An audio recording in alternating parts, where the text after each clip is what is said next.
Dainik Savera TV ਵੇਖ ਰਹੇ ਦਰਸ਼ਕਾਂ ਦਾ ਸਵਾਗਤ ਹੈ। ਦਰਸ਼ਕੋ ਆਊਟਲੁੱਕ ਨਾਂ ਦਾ ਜਿਹੜਾ ਇੱਕ ਮੀਡੀਆ ਗਰੁੱਪ ਹੈ ਉਸਨੇ ਇੱਕ ਜਿਹੜੀ ਹਰ ਸਾਲ ਵੈਸੇ ਛਾਪਦੇ ਨੇ ਅਕਸਰ ਉਹ ਤੇ ਇਸ ਵਾਰ ਦੀ ਜਿਹੜੀ ਸਿੱਖ ਬਿਜ਼ਨਸ ਲੀਡਰਸ ਆਫ ਇੰਡੀਆ ਇਹਦੇ 'ਚ 50 ਸਿੱਖ ਉਦਮੀਆਂ ਨੂੰ ਸ਼ਾਮਲ ਕੀਤਾ ਹੈ ਤੇ ਇਹਨਾਂ 'ਚ ਸਾਡੇ ਮੋਹਾਲੀ ਤੋਂ ਪੰਜਾਬ ਤੋਂ ਸਿਮਰਪ੍ਰੀਤ ਸਿੰਘ ਨਾਮ ਦੇ ਨੌਜਵਾਨ ਉਹਨਾਂ ਦਾ ਨਾਮ ਇਸ 'ਚ ਸ਼ੁਮਾਰ ਹੈ। ਸਿਮਰਪ੍ਰੀਤ ਸਿੰਘ ਇਸ ਵਕਤ ਦੈਨਿਕ ਸਵੇਰਾ ਨਾਲ ਬੜੇ ਹੋਏ ਨੇ। ਤੁਹਾਡਾ ਸਵਾਗਤ ਹੈ ਜੀ। ਸਤਿ ਸ਼੍ਰੀ ਅਕਾਲ ਜੀ ਜਿੰਨੇ ਵੀ ਤੁਹਾਡੇ ਵਿਊਅਰਸ ਦੇਖ ਰਹੇ ਹੋ ਮੇਰਾ ਪਿਆਰ ਭਰੀ ਸਤਿ ਸ਼੍ਰੀ ਅਕਾਲ ਜੀ। ਪਹਿਲਾਂ ਤਾਂ ਮੁਬਾਰਕਾਂ ਜੀ ਇਹਦੇ ਵਾਸਤੇ, ਥੈਂਕ ਯੂ। ਤੁਹਾਡਾ ਨਾਮ ਇਸ 'ਚ ਸ਼ਾਮਲ ਹੋਇਆ। ਮੈਂ ਦੇਖ ਰਿਹਾ ਸੀ ਕਿ ਇੰਨਾ ਹੀ ਨਹੀਂ, ਤੁਸੀਂ ਇਸ ਤੋਂ ਇਲਾਵਾ ਮੇਰੇ ਖਿਆਲ 'ਚ ਫੋਰਬਸ ਅੰਡਰ 30 'ਚ ਜਿਹੜੇ 30 ਏਸ਼ੀਅਨ ਜਿਹੜੇ ਬਿਜ਼ਨਸ ਪੀਪਲ ਨੇ ਉਹਨਾਂ 'ਚ ਵੀ ਤੁਹਾਡਾ ਨਾਮ ਹੈ ਜੀ। ਤੇ 75 ਜਿਹੜੇ ਨੇ ਪਾਵਰਫੁਲ ਜਿਹੜੇ ਸਿੱਖ ਨੇ ਉਹਨਾਂ 'ਚ ਵੀ ਤੁਹਾਡਾ 100 ਦੇ ਵਿੱਚ ਉਹਨਾਂ 'ਚ ਵੀ ਤੁਹਾਡਾ ਨਾਮ ਸ਼ਾਮਲ ਹੈ। ਪਹਿਲੀ ਗੱਲ ਤਾਂ ਕਿ ਇਹ ਇਸ ਤਰ੍ਹਾਂ ਦੀਆਂ ਪ੍ਰਾਪਤੀਆਂ ਜਿਹੜੀਆਂ ਖਾਸ ਕਰ ਤੁਹਾਡੇ ਫੀਲਡ 'ਚ ਨੇ ਇਹਨਾਂ ਨੂੰ ਜਦੋਂ ਤੁਹਾਨੂੰ ਮਿਲੀਆਂ ਨੇ ਤਾਂ ਕੀ ਮਹਿਸੂਸ ਕੀ ਕਰਦੇ ਹੋ ਤੁਸੀਂ? ਆਪਾਂ ਗੱਲਬਾਤ ਅੱਗੇ ਵੀ ਸ਼ੁਰੂ ਕਰਦੇ ਹਾਂ। ਦੇਖੋ ਜੀ, ਆਈ ਥਿੰਕ ਬੇਸ਼ੱਕ ਉਹ ਫੋਰਬਸ ਸੀਗਾ, ਬੇਸ਼ੱਕ ਉਹ ਜਿਹੜੇ top 100 most powerful leaders of the world ਸੀਗੇ ਜੀ। ਆਈ ਥਿੰਕ ਮੈਨੂੰ ਤਾਂ ਮੋਟੀਵੇਸ਼ਨ ਮਿਲਦੀ ਹੈ ਜੀ। ਮੈਂ ਤਾਂ ਮੇਰੇ ਤੁਸੀਂ ਰੂਮ 'ਚ ਵੀ ਦੇਖਿਆ ਉੱਥੇ ਕੋਟ ਲੱਗਿਆ ਹੋਇਆ ਮਨ ਨੀਵਾ ਮਤ ਉੱਚੀ ਕਰਕੇ, ਹੈ ਨਾ ਜੀ। ਅਤੇ ਗੁਰਬਾਣੀ 'ਚ ਲਿਖਿਆ ਮਤਲਬ ਜਦੋਂ ਆਲਮੋਸਟ 10-12 ਸਾਲ ਹੋ ਗਏ ਕੰਮ ਨੂੰ, ਆਈ ਥਿੰਕ ਇਹ ਅਵਾਰਡਸ ਇੱਕ ਰੈਕੋਗਨੇਸ਼ਨ ਮੈਂ ਇਹਨੂੰ ਚੰਗਾ ਲੱਗਦਾ ਜੀ ਡੈਫੀਨੇਟਲੀ। ਬਟ ਵੀਰ ਜੀ ਫॉर ਮੈਨੂੰ ਇੱਕ ਮੋਟੀਵੇਸ਼ਨ ਹੋਰ ਮਿਲਦੀ ਹੈ ਹੋਰ ਕੰਮ ਕਰਨ ਨੂੰ, ਹੋਰ ਚੰਗੇ ਕੰਮ ਕਰਨ ਨੂੰ। ਬਿਕੋਜ਼ ਮੈਨੂੰ ਲੱਗਦਾ ਜਦੋਂ ਅਵਾਰਡ ਤਾਂ ਇੱਕ ਵਿੱਚ ਆ ਗਿਆ ਤੁਹਾਡੇ, ਚਲੋ ਇੱਕ ਰੈਕੋਗਨੇਸ਼ਨ ਮਿਲ ਗਈ, ਤੁਹਾਡੇ ਕੰਮ ਨੂੰ ਵੈਲੀਡੇਸ਼ਨ ਕਰਤੀ। ਬਟ ਮੈਨੂੰ ਮਤਲਬ ਤੁਸੀਂ ਓਨੈਸਟਲੀ ਮੈਂ ਤੁਹਾਨੂੰ ਦੱਸਾਂ ਮੈਨੂੰ ਬਹੁਤ ਖੁਸ਼ੀ ਜ਼ਰੂਰ ਹੁੰਦੀ ਹੈ, ਬਟ ਮੈਨੂੰ ਇਹ ਲੱਗਦਾ ਕਿ ਹਾਲੇ ਤਾਂ ਹੋਰ ਮਿਹਨਤ ਕਰਨੀ ਹੈ। ਐਂਡ ਆਈ ਥਿੰਕ ਬੇਸ਼ੱਕ ਉਹ ਫੋਰਬਸ ਦਾ ਸੀਗਾ 2019 ਵਿੱਚ ਏਸ਼ੀਆ ਦੇ 30 ਬੰਦੇ ਸਿਲੈਕਟ ਹੋਏ ਸੀਗੇ, ਉਹਨਾਂ 'ਚ ਤੁਹਾਡਾ ਨਾਮ? ਹਾਂਜੀ, ਉਹਦੇ ਵਿੱਚ ਮੇਰਾ ਨਾਮ ਸੀ। ਜੋ ਅਸੀਂ ਸੋਲਰ ਵਿੱਚ ਹਟੇਕ ਸੋਲਰ ਅਸੀਂ ਜਦੋਂ ਬਿਲਡ ਕੀਤੀ ਸੀਗੀ, clean energy sustainability. So I think ਮੈਨੂੰ ਪਰਸਨਲੀ ਤਾਂ ਬਹੁਤ ਚੰਗਾ ਲੱਗਦਾ ਐਂਡ ਬਟ ਮੈਨੂੰ ਮੋਟੀਵੇਸ਼ਨ ਹੋਰ ਮਿਲਦੀ ਹੈ ਕਿ ਹੋਰ ਕੰਮ ਕੀਤਾ ਜਾਏ, ਹੋਰ ਨਾਮ ਬਣਾਇਆ ਜਾਏ, ਹੋਰ ਨੇਸ਼ਨ ਨੂੰ ਅੱਗੇ, ਹੋਰ ਨੇਸ਼ਨ ਬਿਲਡਿੰਗ 'ਤੇ ਕੰਮ ਕੀਤਾ ਜਾਏ। ਐਂਡ ਜਿੰਨੇ ਵੀ ਇਨ ਦ ਪ੍ਰੋਸੈਸ ਅਗਰ ਲੋਕ ਮੋਟੀਵੇਟ ਹੁੰਦੇ ਹੈ ਜੋ ਅਸੀਂ ਕੰਮ ਕਰ ਰਹੇ ਹਾਂ, ਮੈਂ ਜ਼ਿਆਦਾ ਮੋਟੀਵੇਸ਼ਨ ਮੈਨੂੰ ਪਰਪਸ ਨਾਲ ਮਿਲਦੀ ਕਿ ਕੰਮ ਕਰ ਰਹੇ ਹਾਂ ਆਪਾਂ, ਸਸਟੇਨੇਬਿਲਿਟੀ ਵੱਲ ਕੰਮ ਕਰ ਰਹੇ ਹਾਂ, ਕਲੀਨ ਐਨਰਜੀ ਵੱਲ ਕੰਮ ਕਰ ਰਹੇ ਹਾਂ। ਸੋ ਆਈ ਥਿੰਕ ਇਹ ਸਾਰੀ ਚੀਜ਼ਾਂ ਤੁਹਾਨੂੰ ਬਸ ਇੱਕ ਮੋਟੀਵੇਸ਼ਨ ਦਿੰਦੀ ਹੈ। ਬਟ ਆਈ ਥਿੰਕ ਮੈਂ ਇਹਨੂੰ ਇੱਕ ਮੋਟੀਵੇਸ਼ਨ ਦੇ ਤੌਰ 'ਤੇ ਲੈਣਾ ਅਤੇ ਬਟ ਆਪਣੇ ਜਿਹੜੀ ਆਪਣਾ ਹਾਰਡਵਰਕ ਦੀ ਜਰਨੀ 'ਤੇ ਲੱਗੇ ਰਹੇ ਨੇ। ਪਰ ਤੁਹਾਡਾ ਨਾਮ ਇਸ 'ਚ ਆਇਆ ਕਿਉਂਕਿ ਤੁਸੀਂ ਇਹ ਆਰਗੇਨਾਈਜੇਸ਼ਨ ਰਨ ਕਰ ਰਹੇ ਹੋ, ਤੁਹਾਡਾ ਫੈਮਿਲੀ ਬਿਜ਼ਨਸ ਹੈ ਆਈ ਥਿੰਕ, ਜੇ ਮੈਂ ਗਲਤ ਨਾ ਹੋਵਾਂ। ਹਰਟੇਕ ਸੋਲਰ એનર્ਜੀ ਦੇ ਤੁਸੀਂ ਪਲਾਂਟ ਵਗੈਰਾ ਜਿਹੜਾ ਉਹਨਾਂ ਨੂੰ ਐਗਜ਼ੀਕਿਊਟ ਕਰਦੇ ਹੋ, ਇੰਸਟਾਲ ਕਰਦੇ ਹੋ। ਇਹਦੇ ਬਾਰੇ ਦੱਸੋ ਕਿਉਂਕਿ ਜਿਸ ਬੇਸ ਤੇ ਮਿਲਿਆ, ਜੇਕਰ ਇਹ ਨਾ ਹੁੰਦਾ ਸ਼ਾਇਦ ਤੁਹਾਡਾ ਨਾਮ ਬਿਜ਼ਨਸ ਪੀਪਲ 'ਚ ਨਾ ਸ਼ਾਮਲ ਹੁੰਦਾ, ਬਿਜ਼ਨਸ ਲੀਡਰਸ 'ਚ ਨਾ ਸ਼ਾਮਲ ਹੁੰਦਾ। ਹਰਟੇਕ ਇੰਡਸਟਰੀ ਕੀ ਹੈ? ਹਰਟੇਕ ਸਿੰਘ ਮੇਰੇ ਖਿਆਲ ਤੁਹਾਡੇ ਫਾਦਰ ਦਾ ਨਾਮ ਹੈ। ਹਾਂਜੀ, ਮੈਂ ਇਹ ਐਕਚੁਅਲੀ ਸਾਡੇ ਕੰਪਨੀ ਦਾ ਨਾਮ ਐਮਟੇਕ ਹੁੰਦਾ ਸੀ ਪਹਿਲਾਂ, ਜਦੋਂ ਮੈਂ ਜੁਆਇਨ ਕੀਤੀ ਕੰਪਨੀ, ਫਿਰ ਕੰਪਨੀ ਦਾ ਨਾਮ ਚੇਂਜ ਕਰਤਾ ਸੀਗਾ ਮੈਂ। ਸੋ ਮੈਂ ਉਸ 'ਤੇ ਆਉਣਾ ਜੀ। ਆਈ ਥਿੰਕ ਮੈਂ ਪਹਿਲਾਂ ਤੁਹਾਨੂੰ ਐਕਸਪਲੇਨ ਕਰ ਦਿੰਦਾ ਵੀ ਹਰਟੇਕ ਅੱਜ ਕੀ ਕਰਦਾ। ਸੋ ਹਰਟੇਕ ਜੀ ਅੱਜ ਸਾਨੂੰ ਆਲਮੋਸਟ 30 ਸਾਲ ਹੋ ਗਏ। 91 ਵਿੱਚ ਅਸੀਂ ਟ੍ਰੇਡਿੰਗ ਤੋਂ ਸਟਾਰਟ ਕੀਤਾ ਸੀ ਐਂਡ ਟੂਡੇ 2023 ਆਲਮੋਸਟ 32 ਸਾਲ ਸੋਲਰ એનર્ਜੀ ਦੀ ਟ੍ਰੇਡਿੰਗ? ਹਾਂਜੀ, ਨਹੀਂ ਸੋਲਰ એનર્ਜੀ ਤਾਂ ਮੈਂ ਸਟਾਰਟ ਕੀਤੀ ਸੀ 2014-15 'ਚ ਆ ਕੇ। ਅਤੇ ਮੈਂ ਤੁਹਾਨੂੰ ਪਹਿਲਾਂ ਗਰੁੱਪ ਦਾ ਦੱਸ ਦਿੰਦਾ। ਸੋ ਅਸੀਂ ਅੱਜ ਹਰਟੇਕ ਵਿੱਚ ਸਾਡੇ ਤਕਰੀਬਨ 5 ਬਿਜ਼ਨਸਿਸ ਹੈ। ਇੱਕ ਅਸੀਂ ਬਿਜ਼ਨਸ ਕਰ ਰਹੇ ਹਾਂ ਜੀ ਜਿਹਨੂੰ ਅਸੀਂ ਪਾਵਰ ਸਿਸਟਮਸ ਬੋਲਦੇ ਹਾਂ। ਪਾਵਰ ਸਿਸਟਮਸ ਜਾਂ ਟਰਾਂਸਮਿਸ਼ਨ ਡਿਸਟਰੀਬਿਊਸ਼ਨ ਦਾ ਬਿਜ਼ਨਸ ਹੈ। ਉਹਦੇ 'ਚ ਸਰ ਅਸੀਂ ਕੀ ਕਰਦੇ ਹਾਂ ਕਿ ਵੀ are among the top 10 in the country. ਅਤੇ ਜਿੰਨੇ ਵੀ ਤੁਸੀਂ ਬਿਜਲੀ ਘਰ ਨਹੀਂ ਦੇਖਦੇ ਵੱਡੇ ਬਿਜਲੀ ਘਰ ਸਬਸਟੇਸ਼ਨਸ, ਉਹ ਅਸੀਂ ਪੂਰੀ ਕੰਸਟਰਕਸ਼ਨ ਕਰਦੇ, EPC ਬਣਾਉਂਦੇ ਹਾਂ, engineering procurement construction, and we are among the top 10 in the country. ਤਾਂ ਉਹਦੇ ਵਿੱਚ ਸਰ ਅਸੀਂ ਜਿੰਨੇ ਵੀ ਕੰਟਰੈਕਟਸ, ਜਿੰਨੇ ਵੀ ਵੱਡੇ ਸਬਸਟੇਸ਼ਨ ਕੰਟਰੈਕਟਸ ਲਾਦੇ ਹਾਂ for industry, for government, for power plants, ਉਹ ਅਸੀਂ ਸੈਟਅਪ ਕਰਦੇ ਹਾਂ। ਦੂਸਰਾ ਸਰ ਸਾਡਾ ਸੋਲਰ ਦਾ ਅਸੀਂ ਸਟਾਰਟ ਕਰਿਆ ਸੀਗਾ ਵਿਚ ਵੀ ਸਟਾਰਟਡ।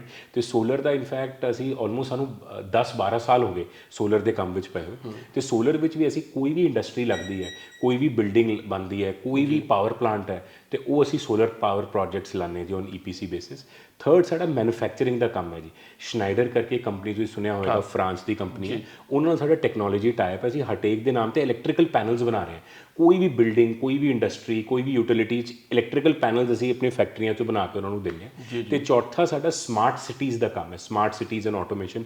ਚੰਡੀਗੜ੍ਹ ਸਮਾਰਟ ਸਿਟੀ ਦਾ ਵੀ ਕੰਮ ਅਸੀਂ ਕਰ ਰਹੇ ਹਾਂ। ਐਂਡ ਪੰਜਵਾਂ ਹੁਣ ਇੱਕ ਹੋਰ ਅਸੀਂ ਹੁਣ ਸਟਾਰਟ ਕਰਨ ਜਾ ਰਹੇ EV ਵਿੱਚ, ਇਲੈਕਟ੍ਰੀਕਲ ਵਾਹੀਕਲ ਔਰ EV ਚਾਰਜਿੰਗ ਵਿੱਚ ਕਰ ਰਹੇ ਹਾਂ। ਸੋ ਅਸੀਂ ਅਗਰ ਤੁਸੀਂ ਧਿਆਨ ਨਾਲ ਦੇਖੋਗੇ, ਤੁਹਾਡੇ ਵਿਊਅਰਸ ਨੂੰ ਵੀ ਦੱਸਣਾ ਚਾਹੂੰਗਾ, ਹਰਟੇਕ ਇੱਕ ਅਮੰਗ ਪੂਰੇ ਇੰਡੀਆ ਵਿੱਚ ਤਕਰੀਬਨ ਸਿਰਫ 5-6 ਕੰਪਨੀਜ਼ ਇਹੋ ਜਿਹਾ ਹੈ ਜੋ ਇੱਕ 400 ਵੋਲਟ ਦਾ ਪੈਨਲ ਵੀ ਮੈਨੂਫੈਕਚਰ ਕਰ ਰਹੀ ਹੈ ਅਤੇ ਇੱਕ 400 kV ਦਾ ਪਾਵਰ ਗ੍ਰਿਡ ਦਾ ਇੱਕ ਟਰਾਂਸਮਿਸ਼ਨ ਪ੍ਰੋਜੈਕਟ ਵੀ ਬਣਾ ਰਹੀ ਹੈ। ਸੋ ਅਸੀਂ ਅਸੀਂ ਇੱਕ ਘਰ ਨੂੰ ਚਲਾਉਣ ਦੇ ਨਾਲ ਨਾਲ ਅਗਰ ਪੂਰਾ ਤੁਸੀਂ ਸ਼ਹਿਰ ਚਲਾਉਣਾ ਹੈ ਪੂਰਾ, ਹਾਂਜੀ, ਉਹਨੂੰ ਵੀ ਅਸੀਂ ਕਰ ਰਹੇ। ਸੋ ਇੰਡੀਆ ਵਿੱਚ ਸਰ, ਐਂਡ ਮੈਨੂੰ ਬਹੁਤ ਪ੍ਰਾਈਡ ਮਹਿਸੂਸ ਹੁੰਦਾ ਹੈ ਕਿ ਜੀ ਮੋਹਾਲੀ 'ਚ ਬੈਠ ਕੇ, ਮੋਹਾਲੀ ਸਾਡਾ ਅੱਜ ਤੁਸੀਂ ਹਟੇਕ ਟਾਵਰ ਬੈਠੇ ਹੋ, ਇੱਥੇ ਸਾਡਾ ਹੈੱਡਕੁਆਟਰ ਹੈ, ਮੋਹਾਲੀ 'ਚ ਬੈਠ ਕੇ ਅਸੀਂ ਪੂਰੀ ਇੰਡੀਆ ਵਿੱਚ 22 ਸਟੇਟਾਂ 'ਚ ਅਸੀਂ ਅੱਜ ਕੰਮ ਕਰ ਰਹੇ ਹਾਂ। ਸੋ ਬੇਸ਼ੱਕ ਉਹ ਕੋਈ ਵੱਡੀ ਇੰਡਸਟਰੀ ਹੈ, ਸਟੀਲ, ਟੈਕਸਟਾਈਲ, ਜਾਂ ਕੋਈ ਬਿਲਡਿੰਗ ਬਣ ਰਹੀ ਹੈ, ਕੋਈ ਪਾਵਰ ਪਲਾਂਟ ਹੈ, ਜਾਂ ਤੁਹਾਡੇ ਘਰ ਵਿੱਚ ਸੋਲਰ ਪੈਨਲ ਹੈ, ਅਸੀਂ ਭਾਵੇਂ ਤੁਹਾਨੂੰ ਉਹ ਇੰਡਸਟਰੀ ਨੂੰ ਗ੍ਰਿਡ ਲਾਣਾ ਤਾਂ ਅਸੀਂ ਲਾਵਾਂਗੇ, ਉਹਨੂੰ ਇਲੈਕਟ੍ਰੀਕਲ ਪੈਨਲ ਸੇ ਅਸੀਂ ਲੈਣੇ, ਤੁਹਾਡੇ ਛੱਤ ਤੇ ਸੋਲਰ ਲਾਣਾ ਤਾਂ ਅਸੀਂ ਸੋਲਰ ਲਾਵਾਂਗੇ।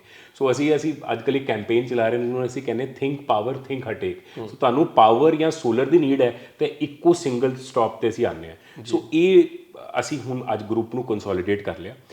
ਜਿੱਥੋਂ ਤੱਕ ਬਿਜ਼ਨਸ ਦਾ ਸਵਾਲ ਕਰਦੇ, ਮੇਰੇ ਪਿਤਾ ਜੀ ਨੇ, ਤੁਸੀਂ ਜਿਵੇਂ ਗੱਲ ਕਹੀ, ਉਹਨਾਂ ਨੇ ਸਟਾਰਟ ਕੀਤਾ ਸੀ 91 ਵਿੱਚ ਇਲੈਕਟ੍ਰੀਕਲ ਟ੍ਰੇਡਿੰਗ ਤੋਂ ਸਟਾਰਟ ਕੀਤਾ ਸੀ। ਫਿਰ ਉਹਨਾਂ ਦੀ ਵੀ ਜਰਨੀ ਬੜੀ ਇੰਸਪੀਰੇਸ਼ਨ ਸੀਗੀ, ਤੇ ਉਹਨਾਂ ਨੇ ਫਿਰ ਟ੍ਰੇਡਿੰਗ ਦਾ ਕੰਮ ਕਰਦੇ ਰਹੇ। ਫਿਰ ਉਹਨਾਂ ਨੇ EPC ਜਿਹੜੇ ਗ੍ਰਿਡ ਦਾ ਵੀ ਸਟਾਰਟ ਕੀਤਾ 2005-6 ਵਿੱਚ। ਫਿਰ 2011 ਵਿੱਚ ਮਤਲਬ ਬੜੀ ਇੰਟਰਸਟਿੰਗ ਸਟੋਰੀ ਹੈ ਜੀ। ਮੈਂ ਤਾਂ ਜੀ ਜਿਵੇਂ 2011 ਚ ਇੰਜੀਨੀਅਰਿੰਗ ਕਰ ਰਿਹਾ ਸੀ, ਚੌਥੇ ਸਾਲ। ਮੈਂ ਸਵਾਲ ਵੱਲ ਆਉਣਾ ਚਾਹੁੰਦਾ ਸੀ ਵੈਸੇ ਕਿ ਤੁਹਾਡੀ ਐਜੂਕੇਸ਼ਨਲ ਬੈਕਗ੍ਰਾਉਂਡ ਕੀ ਹੈ। ਹਾਂਜੀ। ਅੱਛਾ, ਤੁਸੀਂ ਖੁਦ ਹੀ ਸ਼ੁਰੂ ਕਰ ਹਾਂਜੀ, ਤੇ ਉਹ ਬੜੀ ਇੰਟਰਸਟਿੰਗ ਗੱਲ ਹੈ, ਕਿਉਂਕਿ ਤੁਸੀਂ ਇਹ ਗੱਲ ਪੁੱਛੀ ਜਰਨੀ ਕਿਵੇਂ ਰਹੀ ਹੈ, ਤੇ ਮੈਨੂੰ ਇੱਕਦਮ ਯਾਦ ਆ ਗਈ। ਤੇ ਮੇਰਾ ਫੋਨ ਦਾ ਵਾਲਪੇਪਰ ਵੀ ਲੱਗਿਆ ਹੋਇਆ, ਤੇ ਅਸੀਂ ਨਾ ਨਵੰਬਰ 2011 ਦੀ ਗੱਲ ਹੈ, ਮੈਂ ਆਪਣੀ ਇੰਜੀਨੀਅਰਿੰਗ ਕਰ ਰਿਹਾ ਸੀ ਚੌਥੇ ਸਾਲ ਦਾ, ਤੇ ਮੈਂ ਸਾਰੇ ਜਿਵੇਂ ਮੇਰੇ ਆਸ-ਪਾਸ ਜਿੰਨੇ ਦੋਸਤ ਸੀ ਸਾਰੇ ਕੈਨੇਡਾ ਜਾ ਰਹੇ ਸੀਗੇ ਜੀ, ਤੇ ਮੈਂ ਵੀ ਸੋਚਿਆ ਮੈਂ ਵੀ ਕੈਨੇਡਾ ਚੱਲਦਾ ਜੀ। ਮੈਨੂੰ ਪਤਾ ਵੀ ਨਹੀਂ ਸੀ ਕਿ ਅਸੀਂ ਟ੍ਰੇਡਿੰਗ ਦਾ ਕੰਮ ਕਰ ਰਹੇ ਹਾਂ, ਕੀ ਕਰ ਰਹੇ, ਕੋਈ ਜ਼ਿਆਦਾ ਆਈਡੀਆ ਨਹੀਂ ਸੀ। ਫੈਮਿਲੀ ਬਿਜ਼ਨਸ ਇੰਟਰਸਟ ਨਹੀਂ ਸੀ ਤੁਹਾਡਾ? ਇੰਟਰਸਟ ਨਹੀਂ ਸੀ, ਮਤਲਬ ਜਿੰਨੇ ਮੇਰੇ ਆਸ-ਪਾਸ ਸਾਰੇ ਲੋਕ ਬਾਹਰ ਜਾਈ ਮੈਂ ਕਿਹਾ ਚਲੋ ਆਪਾਂ ਵੀ ਬਾਹਰ ਚੱਲਦੇ ਹਾਂ ਜੀ। ਮੈਨੂੰ ਲੱਗਿਆ ਉੱਥੇ ਜਾ ਕੇ ਕੈਨੇਡਾ ਹੀ ਜਾ ਕੇ ਸਾਰਾ ਕੁਝ ਹੋਊਗਾ। ਸੋ ਮੈਨੂੰ ਇਹ ਵੀ ਨਹੀਂ ਪਤਾ ਸੀ ਕੈਨੇਡਾ ਜਾ ਕੇ ਵੀ ਕੀ ਕਰਨਾ, ਰਾਈਟ ਜੀ। ਤਾਂ ਅਸੀਂ ਤਾਂ ਟ੍ਰੇਡਿੰਗ ਦਾ ਕੰਮ ਕਰ ਰਹੇ ਸੀ, ਐਂਡ ਸੋਲਰ ਅਸੀਂ ਸਟਾਰਟ ਨਹੀਂ ਕਰ ਰਹੇ ਸੀ, ਰੂਫਟਾਪ ਸੋਲਰ ਕੁਝ ਵੀ ਨਹੀਂ ਸੀਗਾ ਉਦੋਂ ਜੀ। ਉਦੋਂ ਸਰ ਅਸੀਂ ਜਦੋਂ ਇਹ ਕਰਿਆ, ਤੇ ਨਵੰਬਰ ਦਾ ਟਾਈਮ ਹੈ, ਮੈਨੂੰ ਹਾਲੇ ਤੱਕ ਯਾਦ ਹੈ 17, ਮੈਂ ਆਪਣੀ ਇੱਕ ਟੈਡ ਟਾਕ ਵਿੱਚ ਵੀ ਬੋਲਿਆ, 17 ਨਵੰਬਰ 2011, 8 ਜਨਵਰੀ 2012 ਦੀ ਮੇਰੀ ਫਲਾਈਟ ਦੀ ਟਿਕਟ ਬੁੱਕ ਸੀਗੀ। ਏਅਰ ਕੈਨੇਡਾ ਜਿਹੜੀ ਦਿੱਲੀ ਵੈਨਕੂਵਰ ਜਾਂਦੀ ਬੁੱਕ ਸੀ ਜੀ। ਤੇ ਮੈਂ 17 ਨਵੰਬਰ 2011 ਸਰ ਆਈ ਮੈਟ ਦੀ late Bharat Ratna doctor APJ Abdul Kalam ਸਾਹਿਬ। ਤੇ ਸਰ ਮੈਂ ਹਾਲੇ ਵੀ ਯਾਦ ਹੈ ਮੈਨੂੰ, ਮੈਂ 5-10 ਮਿੰਟ ਉਹਨਾਂ ਨਾਲ ਬੈਠਾ, ਤੇ ਮੇਰੀ ਟਿਕਟ ਅੱਜ ਵੀ ਉੱਥੇ ਹੈ, ਮੈਂ ਆਪਣਾ ਉਹ ਜਿਹੜਾ ਟਿਕਟ ਦਾ ਸਕਰੀਨ ਪੇਪਰ ਹੈ, ਮੈਂ ਉਹਨਾਂ ਨੂੰ ਸਵਾਲ ਪੁੱਛਿਆ ਸੀ, sir what is the future of India, ਇਹ ਮੇਰਾ ਸਵਾਲ ਸੀ।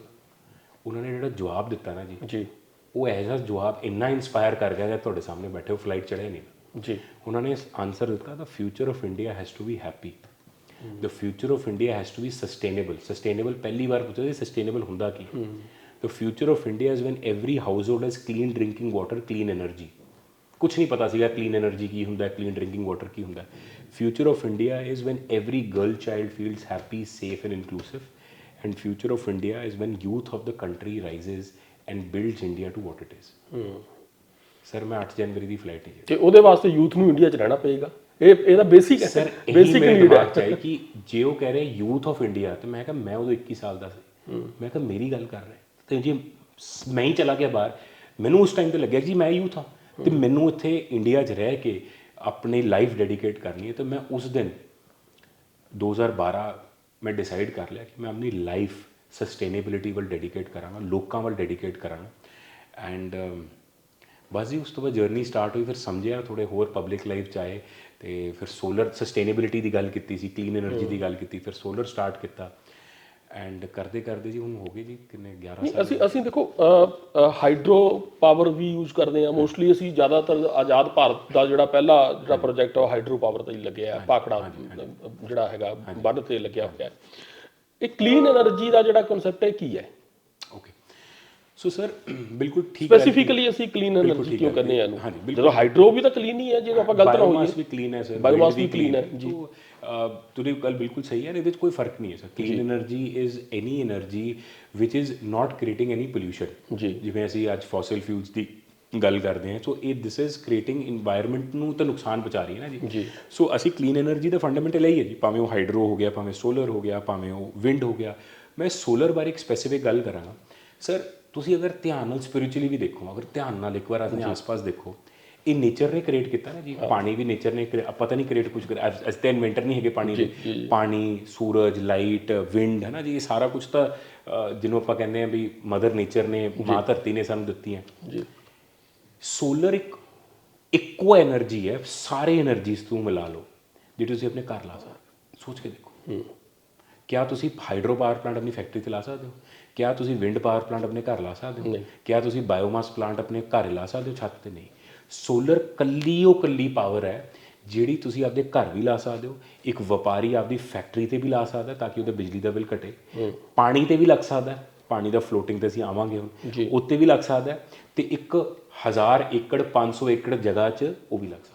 ਜੇ ਮੈਂ ਗਲਤ ਨਾ ਹੋਵਾਂ, ਸ਼ਾਇਦ ਤੁਸੀਂ ਦਰਬਾਰ ਸਾਹਿਬ ਦੇ ਉੱਤੇ ਵੀ ਜਿਹੜਾ ਹੈ ਸੋਲਰ ਪਾਵਰ ਦਾ ਜਿਹੜਾ ਪਲਾਂਟ ਹੈ ਤੁਹਾਡੀ ਫਰਮ ਨੇ ਲਗਾਇਆ। ਹਾਂਜੀ ਹਾਂਜੀ, ਉਹ ਤਾਂ ਜੀ ਵੈਸੇ ਮਤਲਬ ਮੈਂ ਭਾਵੁਕ ਹੋ ਜਾਂਦਾ ਵੈਸੇ ਉਹ ਗੱਲ ਕਰਦੇ, ਉਹ ਤਾਂ ਚਲੋ ਵਨਸ ਅ ਲਾਈਫ ਟਾਈਮ ਮਿਲਦਾ ਜੀ। ਸਾਡੀ ਇੰਨੀ ਹੈਸੀਅਤ ਇੰਨੀ ਔਕਾਤ ਹੈ ਨਹੀਂ ਕਿ ਗੁਰੂ ਰਾਮਦਾਸ ਦੀ ਨਗਰ 'ਚ ਅਸੀਂ ਕੰਮ ਕਰੀਏ ਉੱਥੇ ਜਾ ਕੇ, ਖਾਸ ਕਰ ਦਰਬਾਰ ਸਾਹਿਬ ਦੇ ਹਰਮੰਦਰ ਕੰਪਲੈਕਸ ਦੇ ਅੰਦਰ ਸਰਾਂ ਦੇ ਉੱਤੇ ਐਸਪੀਸੀ ਦੇ ਆਫਿਸ ਦੇ ਉੱਤੇ ਲੱਗਿਆ ਹੋਇਆ ਹੈ ਮੈਨੂੰ ਲੱਗਦਾ। ਪੂਰਾ ਲੱਗਿਆ ਜੀ, 3 ਗੁਰਦੁਆਰੇ ਸਾਹਿਬ ਲੱਗੇ, ਇੱਕ ਸ਼੍ਰੀ ਹਰਮੰਦਰ ਸਾਹਿਬ ਗੁਰਦੁਆਰਾ ਸਾਹਿਬ ਲੱਗਿਆ, ਇੱਕ ਬਾਬਾ ਬੁੱਢਾ ਜੀ ਗੁਰਦੁਆਰਾ ਸਾਹਿਬ ਹੈ ਚੋਬਾਲ ਸਾਹਿਬ ਉੱਥੇ ਵੀ ਲੱਗਿਆ ਜੀ, ਤੇ ਇੱਕ ਸ਼ਹੀਦਾਂ ਬਾਬਾ ਦੀਪ ਸਿੰਘ ਜੀ ਦਾ ਗੁਰਦੁਆਰਾ ਸਾਹਿਬ ਹੈ। 3 ਗੁਰਦੁਆਰੇ 'ਚ ਮਿਲਾ ਕੇ ਅਰਾਊਂਡ 1.2 ਮੈਗਾਵਾਟ ਲਾਇਆ ਜੀ। ਤੇ ਇਹ ਯੂਨਾਈਟਿਡ ਸਿੱਖ ਮਿਸ਼ਨ ਇੱਕ NGO ਹੈਗੀ ਹੈ ਜੀ, ਸਰਦਾਰ ਰਸ਼ਪਾਲ ਸਿੰਘ ਢੀਂਡਸਾ ਜੀ ਨੇ ਕੀਤੀ ਸੀ, ਤੇ ਬਲਦੇਵ ਸਿੰਘ ਕੰਗ ਜੀ ਇਹਨਾਂ ਨੇ ਸੇਵਾ ਲਈ ਸੀ।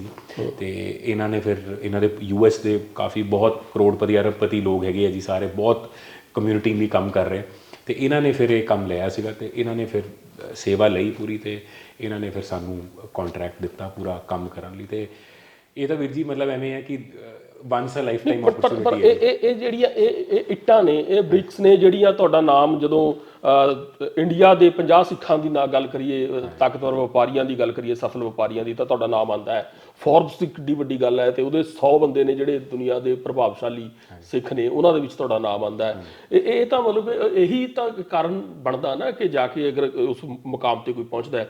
ਪਰ ਮੈਨੂੰ ਇਹ ਵੀ ਜਾਣਕਾਰੀ ਮਿਲੀ ਹੈ ਕਿ ਤੁਸੀਂ ਨਾਰਥ ਇੰਡੀਆ ਦਾ ਬਿਗੈਸਟ ਜਿਹੜਾ ਸੋਲਰ ਪਾਵਰ ਪਲਾਂਟ ਵੀ ਲਗਾਉਣ ਜਾ ਰਹੇ ਹੋ। ਹਾਂਜੀ ਹਾਂਜੀ, ਉਹ ਕਿੱਥੇ ਲਗਾ ਰਹੇ ਜੀ ਸਰ? ਉਹ ਜਿਵੇਂ ਅਸੀਂ ਗੱਲ ਕਰ ਰਹੇ ਸੀ, ਅਸੀਂ ਇੱਕ ਨਵਾਂ ਕਨਸੈਪਟ, ਅਸੀਂ ਸੋਲਰ ਦੀ ਗੱਲ ਕੀਤੀ। ਸੋਲਰ 'ਚ ਅਸੀਂ ਕਾਫੀ ਸਾਲ ਕੰਮ ਕਰ ਰਹੇ ਸੀ, 2012-13 ਤੋਂ ਅਸੀਂ ਸਟਾਰਟ ਕਰ ਲਿਆ ਸੀ। ਵੀ ਵਰ ਅਮੰਗ ਦ ਟੌਪ 10 ਇਨ ਦੀ ਕੰਟਰੀ, ਟੌਪ 5 ਇਨ ਦੀ ਕੰਟਰੀ।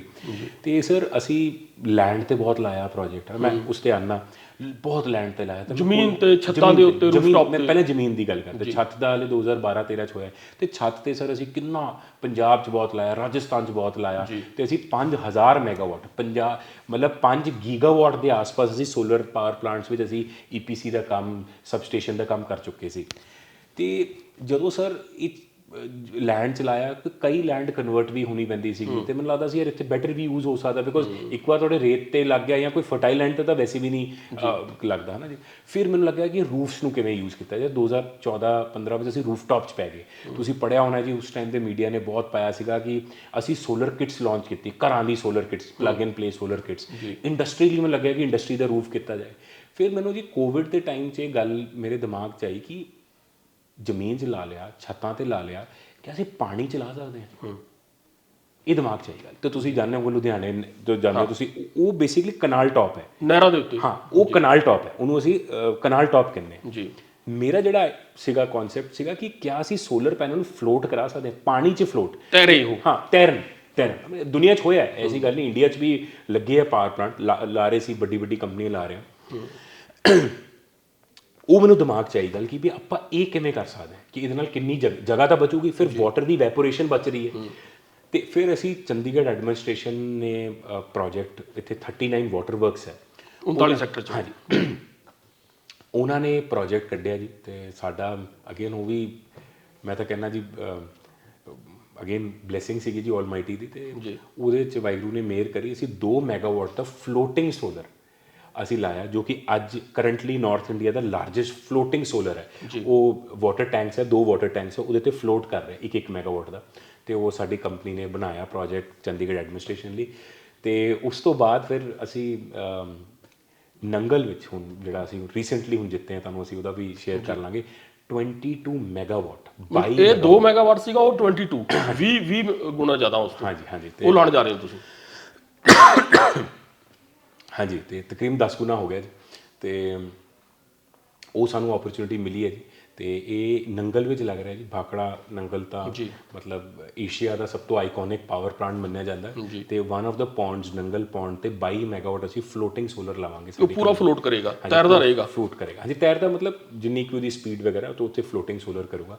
ਸੋ ਇਹ ਜਦੋਂ ਇਹ ਵਾਲਾ ਹੋ ਜਾਏਗਾ, ਮੈਂ ਤੁਹਾਡੇ ਦਰਸ਼ਕਾਂ ਨੂੰ ਤੁਹਾਨੂੰ ਵੀ ਬੋਲਟ ਨਹੀਂ ਹੋਣਗੇ, ਮਤਲਬ ਬੋਲਟਡ ਨਹੀਂ ਹੁੰਦੇ ਜੀ, ਇਹਦੇ ਫਲੋਟਰ ਹੁੰਦੇ ਆ ਜੀ। ਫਲੋਟਰ ਦੇ ਨੀਚੇ ਐਂਕਰਿੰਗ ਮੂਰਿੰਗ ਅਸੀਂ ਕਰਦੇ ਹਾਂ ਤੇ ਉਹਦੇ ਨਾਲ ਬੇਸਿਕਲੀ ਫਲੋਟ ਕਰਦੇ ਹਾਂ। ਸੋ ਉਹ ਜਿਹੜਾ ਕਨਸੈਪਟ ਹੈ, ਤੁਹਾਨੂੰ ਅਸੀਂ ਜਦੋਂ ਤੁਹਾਨੂੰ ਲੱਗਿਆ ਚੱਕਰ ਸਾਨੂੰ ਜ਼ਰੂਰ ਸ਼ੋਅ ਕਰਾਂਗੇ। ਬਹੁਤ ਲੋਕ ਆਉਂਦੇ ਦੇਖਦੇ, ਬਿਕੋਜ਼ ਉਹਨਾਂ ਲਈ ਵੀ ਇੱਕ ਇੰਜੀਨੀਅਰਿੰਗ ਮਾਰਬਲ ਹੈ ਇਹ ਚੀਜ਼। ਸੋ 2 ਮੈਗਾਵਾਟ ਦਾ ਵੀ ਜਿਹੜਾ ਪਲਾਂਟ ਸੀਗਾ, ਇਹਦਾ ਜਿਹੜਾ ਉਦਘਾਟਨ ਜਿਹੜਾ ਕਰਿਆ, ਫਾਊਂਡੇਸ਼ਨ ਸਟੋਨ ਲੇ ਕੀਤਾ, ਉਹ ਪ੍ਰੈਜ਼ੀਡੈਂਟ ਆਫ ਇੰਡੀਆ ਜੀ ਨੇ ਕੀਤਾ, ਜਿਹੜੇ ਆਏ ਸੀਗੇ ਉਹਨਾਂ ਨੇ ਹੁਣੇ ਅਕਤੂਬਰ 'ਚ ਕਰਿਆ ਸੀਗਾ ਤੇ ਅਸੀਂ ਦਸੰਬਰ 'ਚ ਪ੍ਰੋਜੈਕਟ ਹੈਂਡਓਵਰ ਕਰਿਆ ਤੇ ਹੁਣ 22 ਮੈਗਾਵਾਟ ਨੰਗਲ ਦਾ ਪ੍ਰੋਜੈਕਟ ਅਸੀਂ ਲਈ ਸਟਾਰਟ ਕਰ ਰਹੇ ਹਾਂ। ਹੁਣੇ ਸਾਨੂੰ ਐਲੋਕੇਟ ਹੋਇਆ ਪਿਛਲੇ ਹਫਤੇ ਜੀ। ਸੋ ਉਹ ਵਾਲਾ ਪ੍ਰੋਜੈਕਟ ਹੈ, ਜਦੋਂ ਇਹ ਖਤਮ ਹੋਊਗਾ ਜੀ ਦਿਸ ਵੁੱਡ ਬੀ ਦ ਲਾਰਜੈਸਟ ਜੀ। ਅਸੀਂ ਗੱਲ ਕੀਤੀ ਹੈ ਸਿਮਰਪ੍ਰੀਤ ਸਿੰਘ ਉਹਨਾਂ ਨਾਲ, ਜੋ ਕਿ ਹਾਈਟੈਕ ਜਿਹੜੀ ਸੋਲਰ ਪਾਵਰ ਜਿਹੜੀ ਇਹਨਾਂ ਦੀ ਇੰਡਸਟਰੀ ਹੈ ਉਹਦੇ ਕਰਤਾ ਧਰਤਾ ਨੇ। ਗੱਲ ਕਰਨ ਦਾ ਸਬੱਬ ਇਹ ਬਣਿਆ ਕਿ ਇਹਨਾਂ ਦਾ ਨਾਮ ਸਿੱਖ ਬਿਜ਼ਨਸ ਲੀਡਰਸ ਆਫ ਇੰਡੀਆ, ਜਿਹੜਾ ਆਊਟਲੁੱਕ ਦਾ ਜਿਹੜਾ 50 ਬੰਦੇ ਜਿਹੜੇ ਚੁਣਦੇ ਨੇ ਉਹਨਾਂ 'ਚ ਇਹਨਾਂ ਦਾ ਨਾਮ ਪ੍ਰਮੁੱਖਤਾ ਨਾਲ ਆਇਆ ਹੈ। ਪਰ ਇੰਟਰਸਟਿੰਗ ਜਿਹੜੀ ਗੱਲ ਮੇਰੇ ਖਿਆਲ 'ਚ ਮੋਟੀਵੇਸ਼ਨਲ ਸਪੀਕਰ ਵੀ ਨੇ ਇਹ, ਪਰ ਇਹਨਾਂ ਦੀ ਗੱਲ 'ਚੋਂ ਅਸੀਂ ਵੀ ਥੋੜ੍ਹਾ ਸਮਝਦੇ ਹਾਂ ਕਿ ਇਹਨਾਂ ਨੇ ਖੁਦ ਕਿਹਾ ਕਿ ਇਹ ਵੀ ਆਮ ਪੰਜਾਬੀ ਵਾਂਗ ਸੁਪਨਾ ਇਹੀ ਲੈ ਰਹੇ ਸੀ ਕਿ ਜਿਹੜਾ ਕੰਮ ਹੈ ਉਹ ਤਾਂ ਕੈਨੇਡਾ ਜਾ ਕੇ ਹੀ ਮਿਲਣਾ ਹੈ, ਇੰਡੀਆ 'ਚ ਨਹੀਂ ਮਿਲਣਾ। ਅੱਜ ਪ੍ਰਵਾਸ ਜਿਹੜਾ ਹੈ ਸਾਡਾ ਬਹੁਤ ਵੱਡਾ ਸੰਕਟ ਵੀ ਬਣਿਆ ਹੋਇਆ ਹੈ, ਭਾਵੇਂ ਓਪਰਚੁਨਿਟੀਜ਼ 'ਚੋਂ ਨਿਕਲਿਆ ਹੋਇਆ ਇੱਕ ਸੰਕਟ ਹੈ, ਪਰ ਹਰ ਦੂਜੇ ਘਰ 'ਚੋਂ ਬੱਚਾ ਜਿਹੜਾ ਵਿਦੇਸ਼ ਜਾ ਰਿਹਾ ਹੈ। ਪਰ ਇਹ ਇੱਕ ਮਿਸਾਲ ਵੀ ਨੇ ਕਿ ਜੇਕਰ ਆਪਾਂ ਇੱਥੇ ਰਹਿ ਕੇ ਵੀ ਆਪਾਂ ਜੇਕਰ ਮਿਹਨਤ ਕਰੀਏ ਤਾਂ ਮਿਹਨਤ ਨੂੰ ਬੂਰ ਇੱਥੇ ਵੀ ਪੈਂਦਾ ਹੈ। ਦੂਜੀ ਗੱਲ ਜਿਹੜੀ ਕਿ ਮਰਹੂਮ ਰਾਸ਼ਟਰਪਤੀ ਅਬਦੁਲ ਕਲਾਮ ਉਹਨਾਂ ਨੇ ਇਹਨਾਂ ਨੂੰ ਗੱਲ ਕਹੀ ਸੀ ਕਿ ਜੇਕਰ ਯੂਥ ਆਪਣੇ ਦੇਸ਼ ਨੂੰ ਬਣਾਏਗਾ, ਆਪਣੇ ਦੇਸ਼ ਨੂੰ ਸਵਾਰੇਗਾ, ਆਪਣੇ ਦੇਸ਼ ਨੂੰ ਤਰੱਕੀ ਵੱਲ ਲੈ ਕੇ ਜਾਏਗਾ, ਤਾਂ ਹੀ ਫਿਊਚਰ ਜਿਹੜਾ ਸਾਡੇ ਮੁਲਕ ਦਾ ਸੇਫ ਹੈ, ਜਿਸ ਦੇ ਉੱਤੇ ਕਿ ਉਹਨਾਂ ਦੀ ਗੱਲ ਤੇ ਇਹਨਾਂ ਨੇ ਪਹਿਰਾ ਦਿੱਤਾ ਹੈ। ਤੇ ਇਹ ਗੱਲ ਬਿਲਕੁਲ ਬਹੁਤ ਦਰੁਸਤ ਵੀ ਹੈ ਤੇ ਇਸ ਨੂੰ ਮੇਰੇ ਖਿਆਲ 'ਚ ਹਰ ਕੋਈ ਅਗਰ ਇੱਕ ਵਾਰ ਸੋਚਣ ਦੀ ਕੋਸ਼ਿਸ਼ ਕਰੇ ਤਾਂ ਇੱਥੇ ਰਹਿ ਕੇ ਵੀ ਸਫਲਤਾ ਵੱਲ ਜਿਹੜਾ ਤੁਰਿਆ ਜਾ ਸਕਦਾ ਹੈ। ਮਿਸਾਲ ਸਿਮਰਪ੍ਰੀਤ ਹੋਣੀ ਨੇ। ਬਹੁਤ ਸ਼ੁਕਰੀਆ ਜੀ, ਦੈਨਿਕ ਸਵੇਰਾ ਨੂੰ ਤੁਸੀਂ ਸਮਾਂ ਦਿੱਤਾ, ਬਹੁਤ ਸ਼ੁਕਰੀਆ। Thank you so much.